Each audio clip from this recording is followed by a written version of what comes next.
when memory was still alive. A transition within a lifetime. History in America did not always move slowly. Some of its most profound transformations unfolded not across centuries, but within the span of a single human life. Grandchildren born in the 1920s and 1930s grew up listening to stories told by people who had known a very different world. They heard those memories at kitchen tables and on front porches.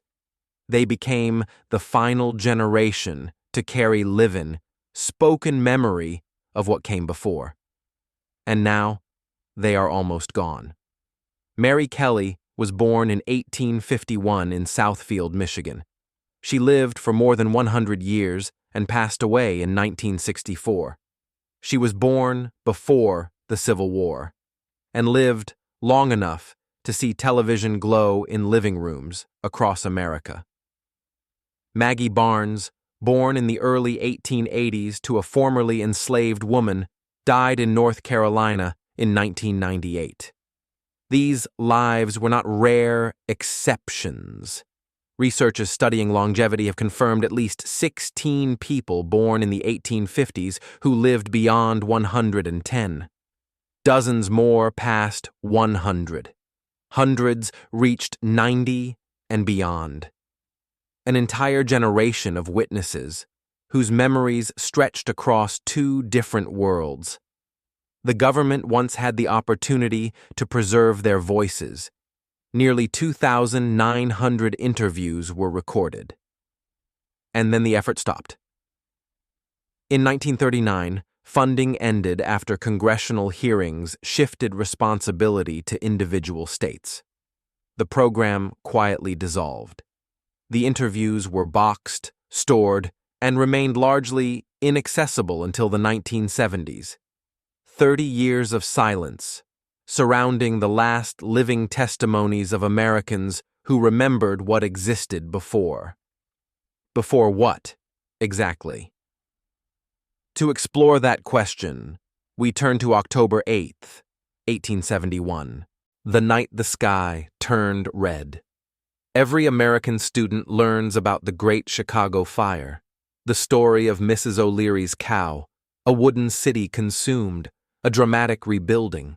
But far fewer learn that on that very same night, at nearly the same hour, fires erupted across multiple states. In Peshtigo, Wisconsin, a firestorm devoured the town in roughly 1 hour. Between 2,000 and 2,500 people died. It remains the deadliest wildfire in recorded American history. Nearly 1.2 million acres burned. Survivors described winds strong enough to knock people to the ground, flames moving faster than a person could run, heat so intense that some who crossed open ground ignited without ever touching visible fire. Father Peter Pernin survived by submerging himself in the Peshtigo River. In 1874, he published his account. He described phenomena that did not resemble ordinary wildfire behavior. Oxygen vanished so quickly that some victims showed no burns at all, as if the air itself had become lethal. The fire created its own weather, a vortex of superheated wind that seemed to erupt outward from a central force. That same night, Holland, Michigan burned. Manistee burned. Port Huron faced destruction. Across a vast region of the upper Midwest, flames appeared almost simultaneously.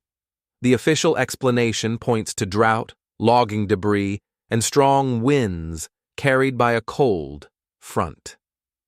A reasonable account, except for one detail that has unsettled observers since the 1880s: simultaneity.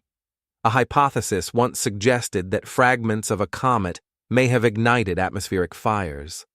The idea resurfaced over time, but was never confirmed. Witnesses in Chicago reported blue flames in basements, an unusual color for wood combustion. The theory remains unproven, but it has never been conclusively dismissed. In the 1930s, elderly Americans interviewed for preservation projects had been children in 1871. A 70-year-old in 1938 would have been 3 years old that night. An 80-year-old might have clearly remembered the sky turning red and the words their parents used to explain it. What else did they recall? What details never made it into official summaries? The census that vanished. In 1890, the United States conducted the most detailed census in its history. For the first time, each household completed an individual form. Immigration status, naturalization, English proficiency, property ownership, Civil War service. 62.9 million people were documented with remarkable precision. Unlike earlier censuses, no local backup copies were required.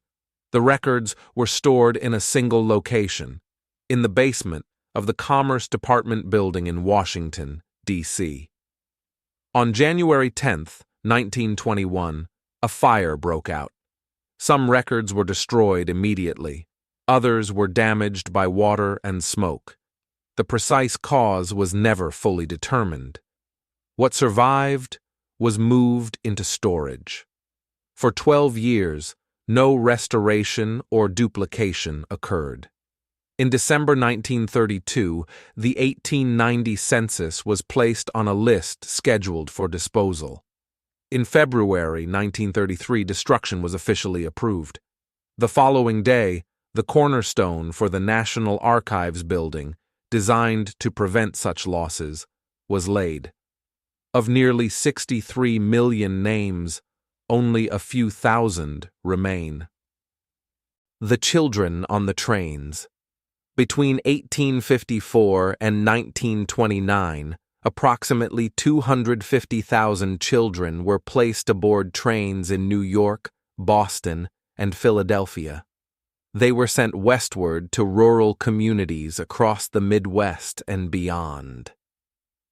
This became known as the Orphan Train movement, organized largely by the Children's Aid Society, founded by Charles Loring Brace. The program sought to relocate children from crowded cities. At scheduled stops, children were presented to local families. Contemporary observers compared the scenes to auctions. Farmers examined their health and strength.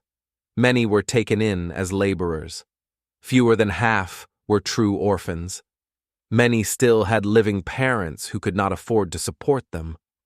Older children were often encouraged, sometimes required, to leave their past behind. Names were changed. Origins went undocumented or poorly recorded. Many grew up unable to tell their own grandchildren where they had come from. 250,000 lives, separated from their recorded beginnings. The White City. In 1893, Chicago hosted the world's Columbian Exposition. 27 million visitors attended within 6 months. Over 200 buildings rose across 630 acres in Jackson Park. It became known as the White City.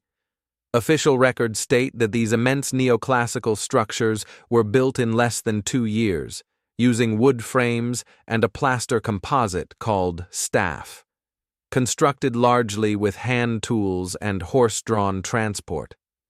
After 6 months, nearly everything was dismantled. Only the Palace of Fine Arts, built more solidly to protect its collections, survived. Other grand exhibition complexes appeared in different cities only to be removed after brief use. Temporary magnificence, permanent disappearance. Those who later recalled walking through those halls sometimes described them as feeling older than their official dates suggested, more enduring than temporary structures usually feel. The Last Witnesses. By the early 1950s, nearly every American county likely had someone still living who had been born in the late 1850s. Men and women who had seen the 19th century with their own eyes, who remembered the fires, the trains, the vast exhibitions. When they spoke, listeners often nodded politely. Their memories did not always align neatly with textbooks, and in post-war America, textbooks carried authority. The WPA preserved 2,900 voices from 24 states. But how many more stories were never recorded? How many memories were shared only at family tables and never written down? Today, the grandchildren of that generation represent the final living link to first-hand memory of the 19th century, and they too are fading. On paper, the timeline appears simple. The 1850s through 1870s, a period of architectural grandeur. 1871, simultaneous fires. 1890, a census stored without backup. 1893, a city built and dismantled.